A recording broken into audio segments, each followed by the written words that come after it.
But you see, this pattern, and it is a pattern, it's a sequential pattern. You cannot be called up until you've been first called out. This pattern of being called out and called up to impart a vision is not just delegated and frozen in the Old Testament. It's very much a part of the New Testament. We find Jesus absolutely duplicates this pattern. You know, if you turn to the Gospel of Matthew, we find early on as Jesus first begins his ministry, he begins calling out disciples. And so he's walking by the Sea of Galilee, and there he sees two brothers fishing. He sees Andrew and Simon. Simon will later become Peter. And he sees them fishing, and he calls out to them. He says, "Come and follow me, and I'm going to make you fishers of men."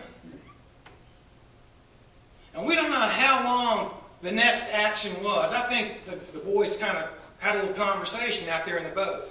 "Do you believe this guy? You'd go with him?" "I think I might." "What? Are you serious?" I think they had a conversation.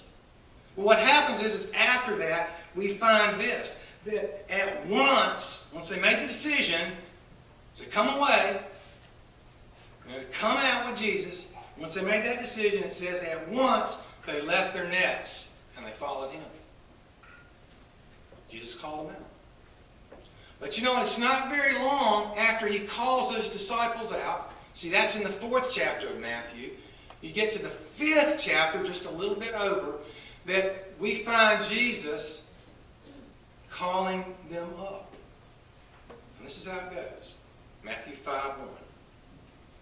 Now, when Jesus saw the crowds, the multitude of people there, he went up on a mountainside and he sat down. And his disciples came up to him. And there, Jesus imparted a vision to him like the Father had imparted a vision to Moses that we call the Sermon on the Mount. The Sermon on the Mount is a verbal picture of the kingdom. It's a verbal picture of how people who want to live with God discover what it's like living together with God the way he wants us to live. For 3 entire chapters, 5, 6, and 7. Those that God calls out, he calls up. And he imparts a compelling vision of his kingdom. How we should live with each other as the people of God.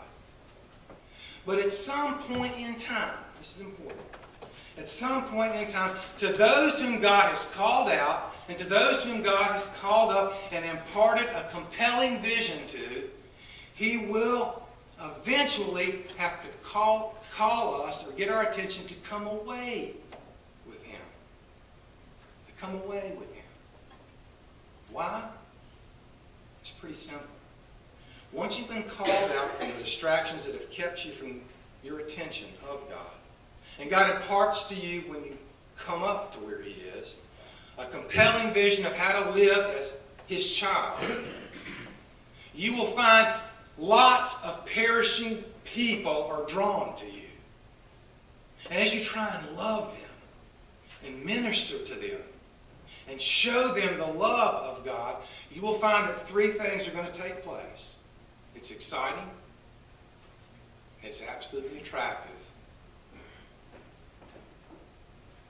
and it's depleting. It can wear you out. Perishing people can suck the life out of you. We know that. The thing is that oftentimes we've been called out, we've been called up. Refused to be called away. And Jesus knew how important that was. That's what I love about the Gospels. They don't hide anything from us. They tell us what it's like to live on the edge with God. Let me give you a wonderful passage. Mark 6, verse 30 and 32. The apostles gathered around Jesus, and they reported to him all they had done and taught. And then, because so many people were coming and going, that they did not even have a chance to eat, he said to them, "Come away with me by yourselves to a quiet place and get some rest."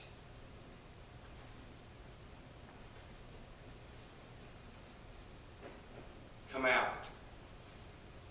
Come up. Come away. Those are stages. I believe that they are sequential.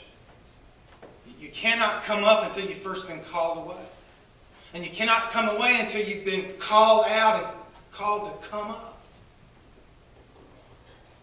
And I believe that they're cyclical. That once you've been called out and you come up and you have that vision, you're trying to live that vision, and sometimes it gets awfully draining. And finally, you give in and you let Jesus just call you away and you get some rest. And God's going to call you out again, refresh your vision, and send you back out again. Vision is important.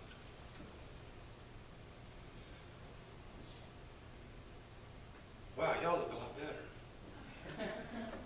You know, I never wore these things for 40 years. I had 20/20 vision.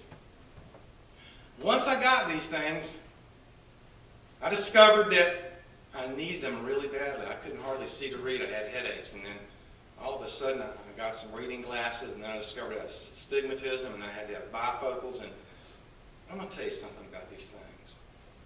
Every couple of years, I have to get these eyes checked out again. Because suddenly I'm not seeing so good out of these anymore. And so God recorrects my vision.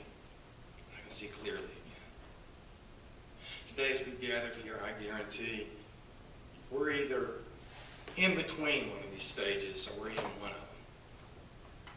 Maybe God's never really called us out of those addictive relationships and distractions and disturbances that have kept us from a real relationship with God.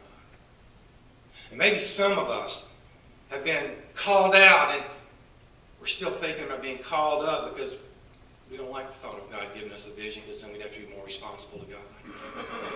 And maybe some of us have been called out and been called up, and you know what? We are absolutely exhausted. And God's calling us today. Come away with me. Get some rest. So I can give you a refreshed vision. Wherever we are today, God's calling to us to impart to us His vision. Would you come? Or have you locked yourself in to take care of yourself, see to your own needs, because nobody else is going to?